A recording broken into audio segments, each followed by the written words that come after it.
Hello everyone, welcome to productive study record channel. आज हम MSc के जूलॉजी सेमेस्टर 2 के CC5 एनवायरमेंटल साइंस के यूनिट 1 इकोसिस्टम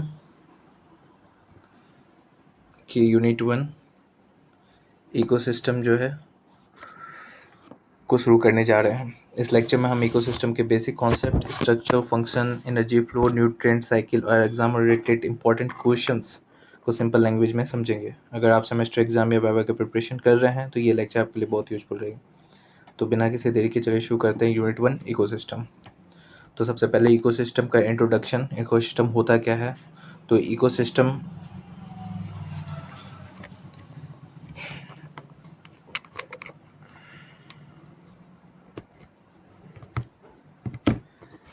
जो इकोसिस्टम है ये एक फंक्शनल यूनिट होता है नेचर का। ठीक है, ये फंक्शनल यूनिट है नेचर का, जहाँ पे लिविंग ऑर्गेनिज्म जो है वो इंटरेक्ट करते हैं एक दूसरे के साथ और विद द फिजिकल एनवायरनमेंट।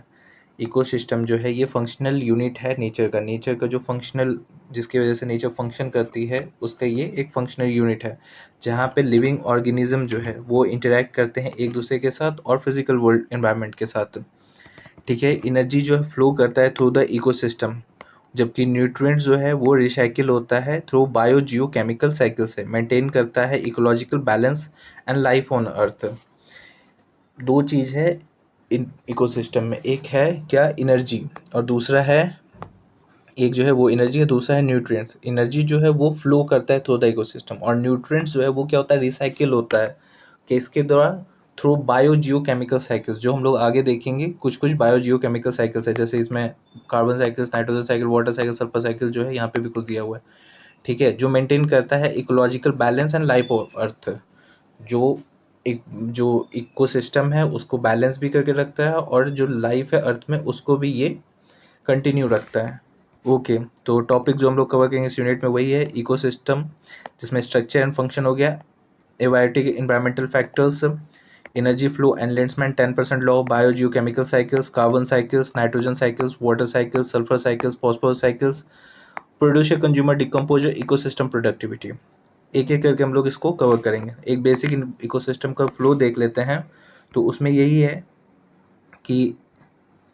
उसमें यही है कि सन जो है वो एनर्जी का सोर्स है। उसको एनर्जी के सोर्स को प्लांट लेता है जो प्रोड्यूसर कहलाता है, फिर उससे प्लांट को एनिमल खाते हैं जो कंज्यूमर कहलाते हैं। फिर जो एनिमल हैं वो डेथ होने के बाद उनकी बॉडी को डिकम्पोजर्स जो है उस वो यूज करता है, और या उसको बोले तो वो खाते हैं। तो बैक्टीरिया और फंगाई आ गए उसमें, और लास्ट में जो है इसी का न्यूट्रिएंट साइक्लिंग होता है कि जो भी न्यूट्रिशन उसके बाद जो बचता है वो रिसाइकिल होता है वापस से, फिर से वो एक दूसरे में घूमते रहता है। ठीक है, और यहाँ पे एनर्जी का इसी में फ्लो होता है। तो सन से एनर्जी आया प्रोड्यूसर में, प्रोड्यूसर से कंज्यूमर में, कंज्यूमर से डिकम्पोजर्स में, और एट द एंड वापस है न्यूट्रिएंट जो ये डिकम्पोजर्स एक्सट्रैक्ट किए वो रिसाइकिल्ड हो जाता है। की कॉन्सेप्ट यही है कि एनर्जी फ्लो करता है, न्यूट्रिएंट्स रिसाइकिल करता है, किस लिए, कि मेंटेन करना बैलेंस को और लाइफ ऑन अर्थ को। ठीक है, सस्टेन करना लाइफ को। Study nature to understand life. क्यों हम लोग नेचर को स्टडी करते हैं? ताकि हम लोग अंडरस्टैंड कर पाए लाइफ को, क्योंकि जो फ्यूचर है वो है हमारे हाथ में। और ये बहुत सुनने में आसान लगता है वर्ड, लेकिन ये बहुत ही इम्पोर्टेंट वर्ड है कि फ्यूचर जो है आगे का वो है हमारे हाथ में। जो हम लोग आज करेंगे वही हम लोग का कल बनेगा। ठीक है, अगला चलिए स्टार्ट करते हैं। अब हम लोग इसका लेक्चर स्टार्ट करने से पहले हम लोग CC5 के जो सिलेबस हैं उसको एक बार देख लेते हैं। जो अभी हम लोग उसी सिलेबस का एक यूनिट पढ़ रहे थे। ठीक है, तो सिलेबस जो है वो सीधा सा एग्जाम का पैटर्न क्या है, वो है कि पार्ट 1 एग्जाम में जो है 3 पार्ट में आता है, एक पार्ट ए, पार्ट बी और पार्ट सी। तो पार्ट ए जो है इसमें होता है 10 ऑब्जेक्टिव क्वेश्चन, पार्ट बी जो होता है उसमें 5 शॉर्ट क्वेश्चंस होगा जिसमें हम लोगों को 4 का आंसर करना है, और जो पार्ट सी होगा उसमें 5 क्वेश्चंस होंगे जिसमें हमें 3 का आंसर करना है। ठीक है, जो हम लोग अभी जो एनवायरमेंटल साइंस में जो यूनिट कवर कर रहे हैं वो वही है concept and dynamics of ecosystem, जो ये यूनिट 1 है, जिसमें हम लोग एबायोटिक फैक्टर पढ़ेंगे, एनर्जी फ्लो पढ़ेंगे, बायोजियोकेमिकल साइकिल पढ़ेंगे और हाइड्रोलॉजिकल साइकिल पढ़ेंगे। उसके बाद हम लोग unit 2, unit 3, unit 4 and unit 5 को देखेंगे। वही बोला गया है कि जो एबव सिलेबस है उसको डिवाइड किया गया 5 यूनिट में। क्वेश्चन जो एग्जाम में आस्क होता है ऑल द यूनिट्स में, और एग्जामिनेशन पैटर्न जो है वो ऊपर में दिया हुआ है। ठीक है, चलिए हमारा जो पहला क्वेश्चन है उसको पढ़ते हैं और उसका आंसर लेने का कोशिश करते हैं। मैं इसको जूम कर देता हूँ ताकि आप लोग को देखने में दिक्कत ना हो। आई होप दिख रहा होगा सबको। तो पहला क्वेश्चन है define the term ecosystem and describe the structure and function of typical ecosystem. Ecosystem को डिफाइन करना है, उसके बाद बताना है स्ट्रक्चर और फंक्शन। एक टिपिकल इकोसिस्टम का क्या स्ट्रक्चर होता है और फंक्शन होता है। तो सबसे पहला जो है डेफिनेशन इकोसिस्टम का क्या है। इकोसिस्टम वही है, फंक्शनल यूनिट है नेचर का, जो हम लोग पहले भी देखे, जहाँ पे लिविंग ऑर्गेनिज्म जो है वो इंटरेक्ट करते हैं एक दूसरे के साथ और with the non living component of the environment, और विद द एनवायरनमेंट के साथ, और उसी में आगे नॉन लिविंग कंपोनेंट। ओके, ये जो टर्म इकोसिस्टम है इसको कॉइन किया गया था किसके द्वारा, एजी टेंसली के द्वारा। एजी टेंसले ने दिया था इसको कब, 1935 में। स्ट्रक्चर ऑफ इकोसिस्टम जो है, इकोसिस्टम कंसिडर करता है दो मेजर कंपोनेंट। इकोसिस्टम जो है स्ट्रक्चर ऑफ, जो क्वेश्चन है हमारा उसमें यही दिया हुआ है कि स्ट्रक्चर और फंक्शन बताना है टिपिकल इकोसिस्टम का।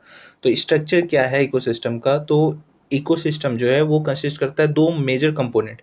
एक हो गया क्या, एबायोटिक कंपोनेंट, एक हो गया बायोटिक कंपोनेंट। एबायोटिक कंपोनेंट क्या हो गया, नॉन लिविंग, और बायोटिक कंपोनेंट क्या हो गया, लिविंग। तो एबायोटिक कंपोनेंट्स कौन कौन होते हैं, चलिए देखते हैं। हु, तो सबसे पहला जो है नॉन लिविंग जो है वो एबायोटिक कंपोनेंट जो नॉन लिविंग है वो कौन कौन हो गया, तो वो सनलाइट्स हो गया, टेम्परेचर हो गया, वाटर हो गया, एयर हो गया, सॉइल हो गया, मिनरल्स हो गया और ऑर्गेनिक मैटर हो गया। तो ये बात हम लोग ध्यान रखेंगे कि ये सब जो है ये एबायोटिक कंपोनेंट्स में आते हैं, जिसमें कौन कौन से, सनलाइट है, टेम्परेचर है, वाटर है, एयर है, सॉइल है, मिनरल्स है और ऑर्गेनिक मैटर्स है। और बायोटिक कंपोनेंट लिविंग में कौन कौन आते हैं, तो प्रोड्यूसर है, कंज्यूमर्स है और डिकम्पोजर्स है। तो प्रोड्यूसर हम लोग जानते हैं ऑटोट्रॉप्स, जो फूड अपना खुद बनाते हैं, किसके द्वारा, फोटोसिंथेसिस के द्वारा। एग्जांपल हो गया ग्रीन प्लांट्स, एल्गी और फाइटोप्लैंक्टन्स। और कंज्यूमर जो हो गए वो हेटरोट्रॉप्स हो गए, जिसमें प्राइमरी कंज्यूमर हो गया, सेकेंडरी कंज्यूमर हो गया और टर्शियरी कंज्यूमर्स हो गया। प्राइमरी कंज्यूमर जो हो गया वो हो गया हार्बीवोर्स, कार्निवोर्स, एंड टर्शियरी जो हो गया वो टॉप कार्निवोर्स हो गए। डिकम्पोजर जो है वो क्या हुआ कि ये ब्रेक डाउन करते हैं डेड ऑर्गेनिजम्स एंड वेस्ट को इनटू सिंपल इनऑर्गेनिक सब्सटेंस में। डिकम्पोजर्स क्या हुए कि जो ये ऑर्गेनिज्म था जब ये मर जाता है तो ये होता, इसका जो है ऑर्गेनिक कंपोनेंट्स है उसको ये ब्रेक करते हैं किसमें, सिंपल इनऑर्गेनिक सब्सटेंस में। तो वो होते हैं डिकम्पोजर्स। ये क्या करते हैं, ब्रेक डाउन करते हैं डेड ऑर्गेनिजम्स और वेस्ट को इनटू किस में, सिंपल इनऑर्गेनिक सब्सटेंस में। डेड ऑर्गेनिज्म के जो ऑर्गेनिक पार्ट होते हैं या वेस्ट के जो होते हैं उसको सिंपल इनऑर्गेनिक कंपोनेंट्स में तोड़ा जाता है। इसका एग्जांपल बैक्टीरिया और फंजाई हो गया। तो हम लोग स्ट्रक्चर देख लिए, स्ट्रक्चर में यही था, एक एबायोटिक था एक बायोटिक था। अगला जो है फंक्शन ऑफ इकोसिस्टम। फंक्शन क्या क्या है इकोसिस्टम का, तो सबसे पहला जो है प्रोडक्टिविटी। प्रोडक्टिविटी में क्या है कि प्लांट जो है वो कन्वर्ट करता है sunlight into food by photosynthesis. Productivity में यहाँ हो गया कि प्लांट जो हो गया वो कन्वर्ट कर रहा है सनलाइट को इनटू फूड, कैसे, बाय फोटोसिंथेसिस। इसमें ग्रॉस प्राइमरी प्रोडक्टिविटी जो है total food produce by producer, कि जितना ग्रॉस प्राइमरी प्रोडक्टिविटी क्या हो गया कि जित टोटल फूड जो प्रोड्यूस किया गया है प्रोड्यूसर के द्वारा, सनलाइट के द्वारा। लेकिन नेट प्राइमरी प्रोडक्टिविटी क्या हो गया कि फूड जो बच गया आफ्टर रिस्पायरेशन। ये बात आपको यहाँ पे समझना होगा कि जो प्लांट जो फूड बनाती हैं वो कंप्लीट फूड जो है वो एक बार बना ली, लेकिन उस कंप्लीट फूड में 90% जो एनर्जीज है, वो फूड का जो एनर्जी है वो प्लांट को खुद को सस्टेन करने में ही चला जाता है, जो आगे हम लोग देखेंगे भी क्लिंसमैन 10% लॉ में। ठीक है, तो यहाँ पे नेट प्राइमरी प्रोडक्टिविटी वही बोल रहा है कि रिमेनिंग जो एनर्जीज बच गया यूज करने के बाद। तो यूज कहाँ कहाँ होता है ये बात को समझना है कि यूज होता है उनके रिस्पायरेशन में, कि वो जो रिस्पायरेशन सांस लेते हैं उसमें भी तो एनर्जी लगता है, वो विदाउट एनर्जी नहीं है। ये भी एक एनर्जी इनटेक वाला काम है कि जिसमें एनर्जी खपत होता है। ठीक है, तो रिस्पायरेशन हुआ। तो अब वही बोला गया कि फूड को यहाँ पे एनर्जी से लिखें कि एनर्जी रिमेन हुआ आफ्टर रिस्पायरेशन के बाद, टोटल एनर्जी जो प्रोड्यूस हुआ प्रोड्यूसर के द्वारा, और नेट प्राइमरी प्रोडक्टिविटी जो एनर्जी रिमेन रह गया रिस्पायरेशन के द्वारा।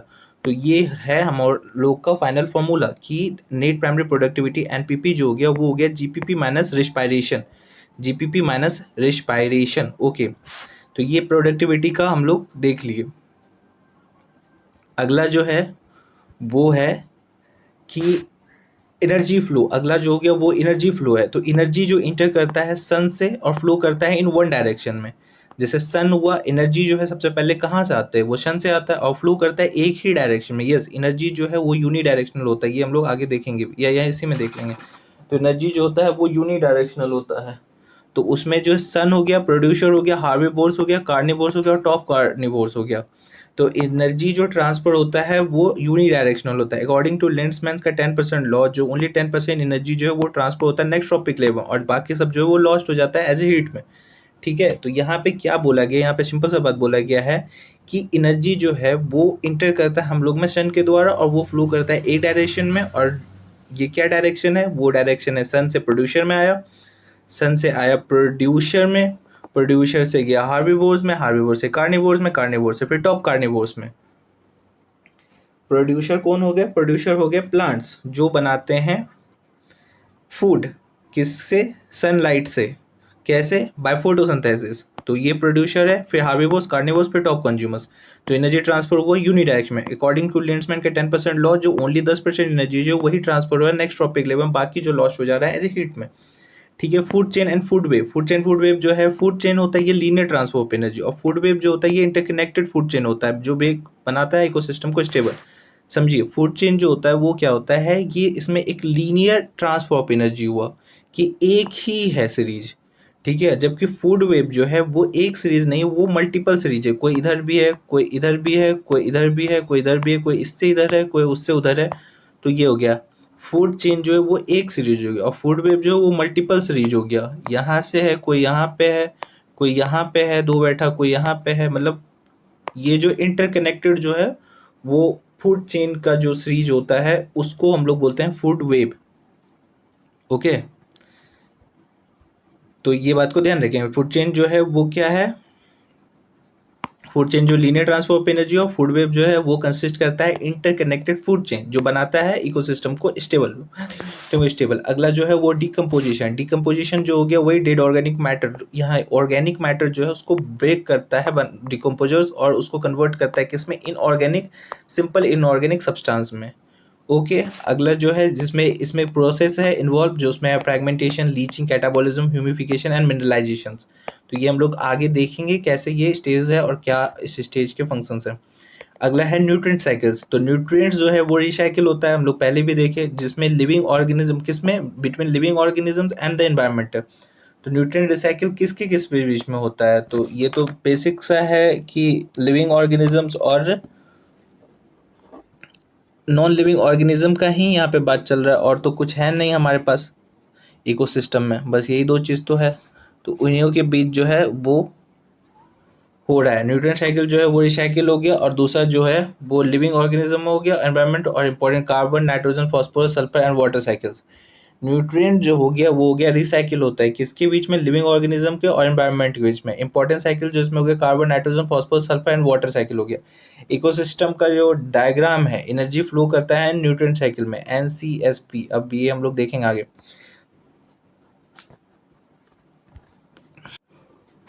ओके, एक बार फिर से इसको हम लोग डिस्कस करते हैं।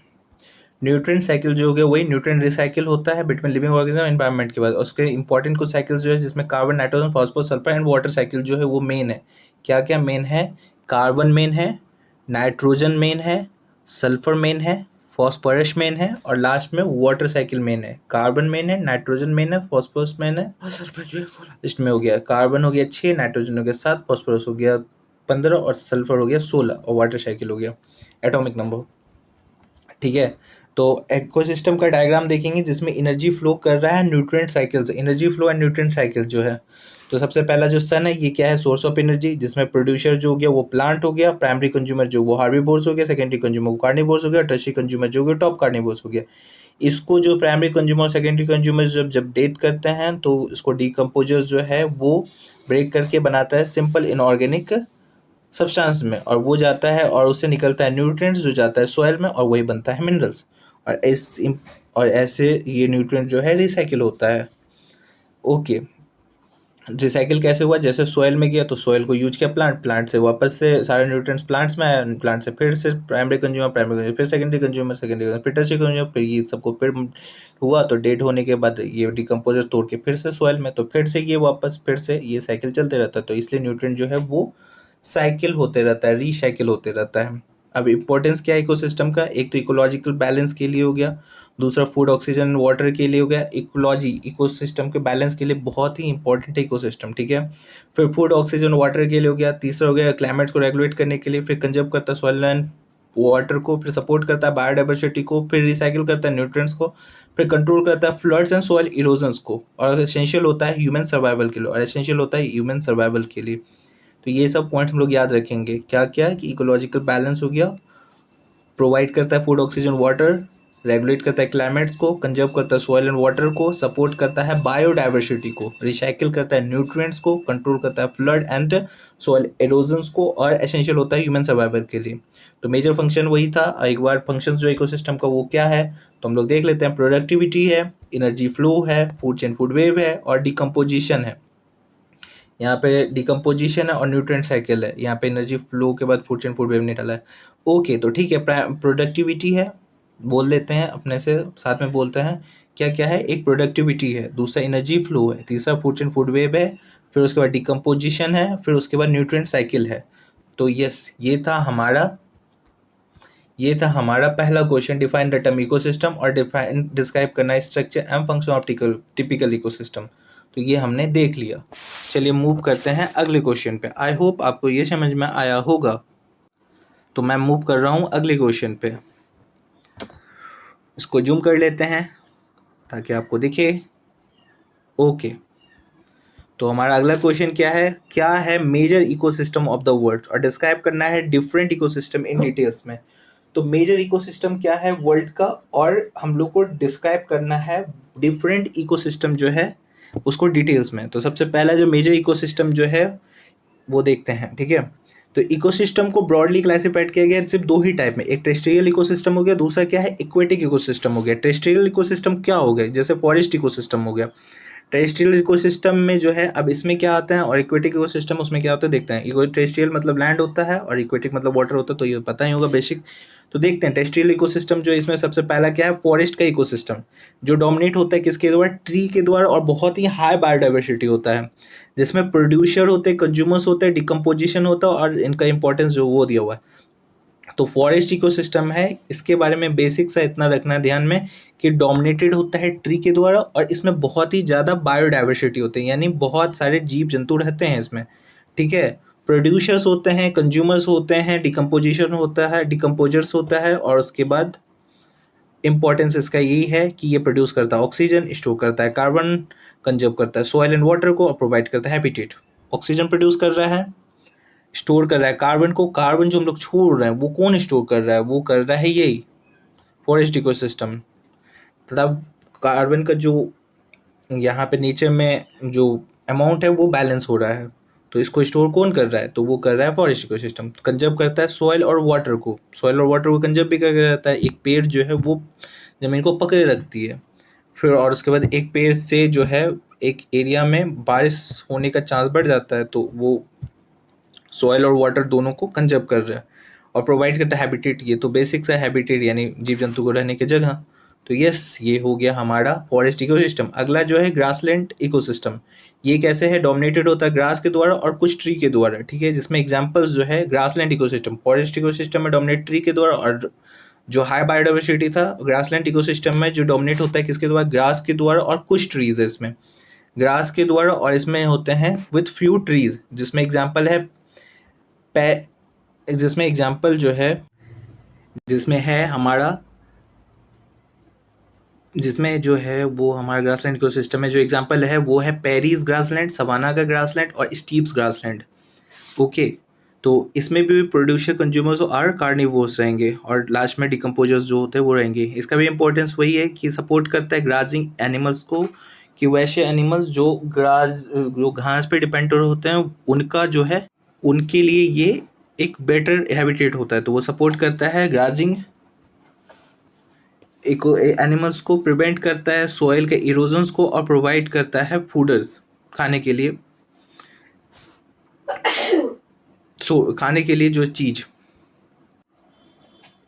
खाने के लिए घास बोल सकते हैं, सूखी घास, हरा चारा या जो भी हो गया, चारा बोल सकते हैं, फूडर मतलब चारा। ओके, तो ग्रासलैंड इकोसिस्टम ये हो गया, डोमिनेट होता है किसके द्वारा, ग्रासेस के द्वारा, और कुछ ही ट्रीज होते हैं यहाँ पे। और उसके बाद एग्जांपल इसमें पेरीज हो गया, सवाना हो गया, स्टीप्स हो गया, ठीक है। प्रोड्यूसर जो हो गया ये देख लिए, वो भी देख लिया, कार्निवोरस होता है। इंपॉर्टेंस वो ये सपोर्ट करता है ग्राजिंग एनिमल्स को, प्रिवेंट करता है सॉइल के इरोजन्स को, और प्रोवाइड करता है फूडर्स यानी चारा प्रोवाइड करता है, ठीक है। अगला जो है वो है डिजर्ट इकोसिस्टम। यहाँ पे बहुत ही लो रेनफॉल होता है और एक्सट्रीम टेम्परेचर होता है। क्या होता है अगला जो हमारा है वो है डिजर्ट इकोसिस्टम, जो बहुत ही लो रेनफॉल है और एक्सट्रीम टेम्परेचर है। यहाँ पे प्रोड्यूसर कंज्यूमर्स है, एडेप्टेशन है, इंपॉर्टेंस है।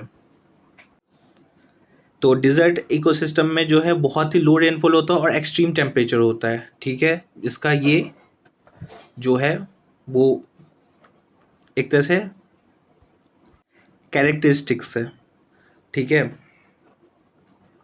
जिसमें भी, इसमें भी प्रोड्यूसर होते हैं, कंज्यूमर होते हैं, एडेप्टेशन होते हैं। इसमें कौन प्रोड्यूसर होते हैं, इसमें कैक्टस होते हैं, थ्रोनी श्रब्स होते हैं, और जेरोफाइट्स होते हैं। कंज्यूमर्स इसमें कौन होते हैं, कैमल होते हैं, लिजार्ड्स होते हैं, स्नेक्स होते हैं, इंसेक्ट्स होते हैं, और रोडेंट्स होते हैं। इसका एडेप्टेशन क्या है कि वाटर स्टोरेज है, स्पाइंस है, डीप रूट्स है, और रिड्यूस लीव्स है। एडेप्टेशन है इसका क्या कि ये वाटर जो है यहाँ पे स्टोरेज करते हैं। कैक्टस जो है, स्पाइंस हो गया, वाटर स्टोरेज यानी कैमल जो हो गया, डीप रूट्स होता है यहाँ पे जो भी होते हैं प्लांट्स उनका, और ये रिड्यूस करते हैं लीफ, ताकि ट्रांसपीरेशन जो है वो कम हो, यानी जो ट्री में ऑलरेडी प्रेजेंट है वाटर वो जो है वो कम उड़े, तो रिड्यूस होता है लीफ। जितना ज़्यादा लीव्स होता है उतना ही ज़्यादा ट्रांसपीरेशन होता है, तो रिड्यूस लीफ का ये फायदा हो गया।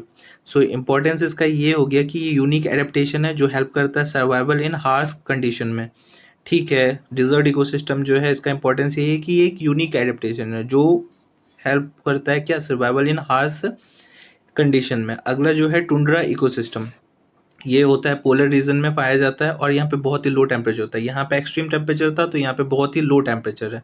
यहाँ पे भी प्रोड्यूसर कंज्यूमर्स है, कार्निवोर्स, और कैरेक्टरिस्टिक यही है कि परमाफ्रोस्ट, यहाँ पे आइस होता है। परमाफ्रोस्ट का मतलब होता है कि एक ऐसा जमीन का लेयर जो परमानेंटली फ्रोजन होता है, ठीक है, और बहुत ही ठंडा होता है, तो उसको बोलते हैं परमाफ्रोस्ट।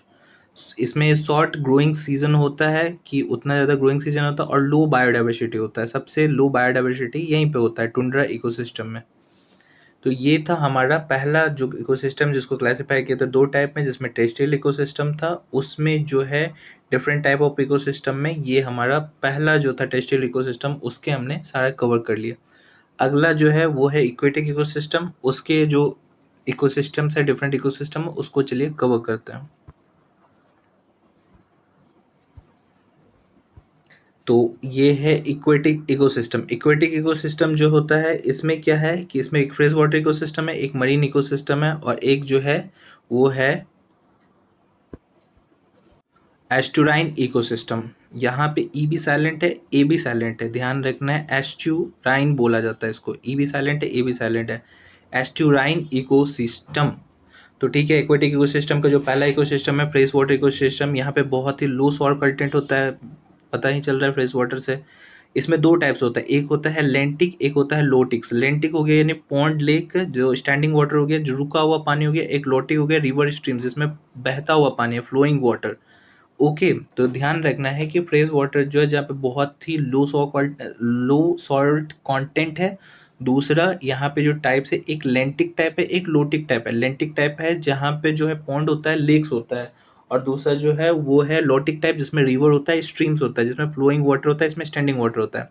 यहाँ पे भी प्रोड्यूसर है, कंज्यूमर्स है। प्रोड्यूसर यहाँ पे कौन होंगे, एल्गीज होंगे, एक्वेटिक प्लांट्स होंगे, और कंज्यूमर जो है फिश, फ्रॉग, इंसेक्ट्स और जू प्लैंक्टन्स जो भी हैं। इंपॉर्टेंट है, ये सोर्स है ड्रिंकिंग वाटर का। यस, बहुत बड़ा इंपॉर्टेंस है इसका कि फ्रेश वाटर जो है यही है हम लोग के सोर्स ऑफ ड्रिंकिंग वाटर, और ये सपोर्ट करता है एक्वेटिक लाइफ भी, तो बेसिक सा है। अगला है मरीन इकोसिस्टम। यहाँ पे स्लाइन वाटर इकोसिस्टम होता है, यहाँ पे खारा पानी का इकोसिस्टम हो गया, ठीक है, यहाँ पे नमकीन पानी होता है। तो ओशियन एंड सीज हो गए, इसमें प्रोड्यूसर जो है वो फाइटोप्लैंक्टन, सीवीड्स और एल्गी। तो यहाँ पे जो प्रोड्यूसर है वो कौन है, सीवीड्स हैं, एल्गी हैं, और फाइटोप्लैंक्टन। वहाँ पे जो था प्रोड्यूसर में कौन था, एक्वेटिक प्लांट और एल्गी, ठीक है। कंज्यूमर्स में जो हो गया वो फिश हो गया, वेल्स हो गया, sharks, octopus and dolphins. Yes, importance है, ये रेगुलेट करता है क्लाइमेट को, प्रोड्यूस करता है एक लार्ज अमाउंट ऑफ ऑक्सीजन और सपोर्ट करता है मरीन बायोडाइवर्सिटी एंड फिशरीज को। यस, तो ये एक ध्यान रखना है कि मरीन इकोसिस्टम जो है ये इसका बहुत ही बड़ा रोल है हमारे अर्थ के लाइफ सस्टेन करने में। क्यों? क्योंकि ये एक तो पहला क्लाइमेट को रेगुलेट करता है, दूसरा ये प्रोड्यूस करता है लार्ज अमाउंट ऑफ क्या, ऑक्सीजन। यस, जितना ऑक्सीजन हम लोग को टेरेस्ट्रियल इकोसिस्टम से नहीं मिलता, उससे ज़्यादा अमाउंट ऑफ ऑक्सीजन जो है वो हम लोग को एक्वेटिक इकोसिस्टम से मिलता है, और ये एक फैक्ट है। ठीक है, तो याद रखना है। और सपोर्ट करता है ये क्या, मरीन बायोडाइवर्सिटी एंड फिशरी को सपोर्ट करता है, किसको, मरीन बायोडाइवर्सिटी एंड फिशरीज को ये सपोर्ट करता है। दूसरा हो गया, लास्ट जो है वो हो गया एस्टुराइन इकोसिस्टम, जिसमें ई साइलेंट है, ए साइलेंट है। एस्टुराइन इकोसिस्टम जो होता है मिक्सिंग पॉइंट हो गया fresh water and sea water का, ब्रैकिश वाटर बोला जाता है इसको। ये हो गया नमकीन, स्लाइन वाटर जो हो गया ये हो गया नमकीन, ठीक है। और यहाँ पे जो ब्रैकिस हो गया ये हो गया खारा पानी। इसका ब्रैकिस का मतलब होता है खारा जल, ठीक है। तो यहाँ पे खारा जल यानी नमकीन भी होगा और फ्रेश वाटर जो है बिना सॉल्ट कंटेंट वाले भी होगा। तो दोनों होगा, सॉल्ट कंटेंट भी होगा और उतना सॉल्ट कंटेंट फ्रेश वाटर भी होगा। तो यस, इसके बीच का ये एक मिक्सिंग पॉइंट है जिसको बोलते हैं एस्टुराइन इकोसिस्टम। इसका एग्जांपल जो है वो डेल्टाज हो गया और मैनग्रूव्स हो गया। ये जो मैनग्रूव्स है ये इसका एक एग्जांपल्स हो गया। इंपॉर्टेंस जो है ये बहुत ही हाईली प्रोडक्टिव होता है, नर्सरी ग्राउंड फॉर फिश होता है कि यहाँ पे हम लोग फिश को जो है नर्चर कर सकते हैं, प्रोटेक्ट करता है कोस्ट लाइन्स को, सपोर्ट करता है मैनग्रूव्स को। ओके, इसका इम्पोर्टेंस बहुत है। क्या इम्पोर्टेंस है? एक तो ये बहुत ही प्रोडक्टिव होता है, यानी यहाँ पे बहुत ही ज़्यादा आपको बायोडाइवर्सिटी यानी यहाँ पे जीव जंतु जो है वो रह सकते हैं, प्रोडक्टिव है। और ये नर्सरी ग्राउंड हो गया फिश के लिए। इसी बात से पता चलता है कि जहाँ पे बच्चा किसी भी चीज़ का रह सकता है, सर्वाइव कर सकता है, वहाँ तो कोई भी सर्वाइव कर सकता है। तो यस, ये नर्सरी ग्राउंड हो गया फिश के लिए, प्रोटेक्ट करता है कोस्ट लाइन को और सपोर्ट करता है मैनग्रोव्स को। ओके, ये था हमारा एस्टुराइन इकोसिस्टम। जो इसका क्लासिफिकेशन का डायग्राम है वो यहाँ पे दिया हुआ है, टेरेस्ट्रियल इकोसिस्टम और एक्वेटिक इकोसिस्टम। तो ये एक्वेटिक इकोसिस्टम कंप्लीट हुआ जिसमें फ्रेश वाटर था, मरीन इकोसिस्टम था, एस्टुराइन इकोसिस्टम था। तो एक बार इसको क्लासिफिकेशन ऑफ डायग्राम में हम लोग ध्यान से देख लेते हैं फिर से। टेरेस्ट्रियल इकोसिस्टम में कौन कौन था? फ्रेश फॉरेस्ट इकोसिस्टम था, फिर हमारा ग्रासलैंड इकोसिस्टम था, फिर डेजर्ट इकोसिस्टम था, फिर उसके बाद टुंड्रा इकोसिस्टम था, फ्रेश वाटर था, एक मरीन इकोसिस्टम था और एस्टुराइन इकोसिस्टम था। फ्रेश वाटर में दो इकोसिस्टम था, एक लैंटिक था, दूसरा लॉटिक था। लॉटिक जो हो गया वो हो गया रिवर्स और फ्लोइंग वाटर का जो है, फ्लोइंग वाटर का। और जो ये है ये स्टैंडिंग वाटर हो गया, इसमें पॉन्ड और लेक्स हो गया। सो आई होप आपको ये क्वेश्चन भी क्लियर हुआ होगा। मिलते हैं अगले पेज में और अगले क्वेश्चन के साथ।